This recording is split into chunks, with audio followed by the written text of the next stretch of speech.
నరనారాయణులుగా ఉండగా, కృష్ణార్జునులుగా ఉండగా వాళ్ళు నిరంతరము లింగోపాసన చేస్తారు, శివలింగానికి ఆరాధన చేస్తారు. లోకంలో ఎవడు ప్రతిరోజు శివలింగాన్ని ఉపాసన చేస్తాడో వాడు చాలా పై స్థాయిలో కూర్చునేటటువంటి ఉపాసకుడు. సర్వభూత భవం జ్ఞాత్వా లింగమర్చతి యప్రభోః తస్మిన్నభ్యధికాం ప్రీతిం కరోతి వృషభధ్వజ.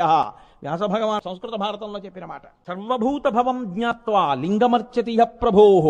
అన్ని భూతములు, సమస్త బ్రహ్మాండములు ఎందులోంచి పుడుతున్నాయో, లయమైపోతున్నాయో అటువంటి శివలింగమును, సాకారము కాని దాన్ని, అరూపరూపి అయినటువంటి లింగమును అత్యంత భక్తితో ఎవడు ప్రతిరోజు ఉపాసన చేస్తున్నాడో ఆ ఉపాసకుని యొక్క బలము ఆ జన్మతో పోవడం కూడా కాదు, జన్మ జన్మాంతరముల యందు కూడా ఉపాసనా బలం ఉండిపోతుంది.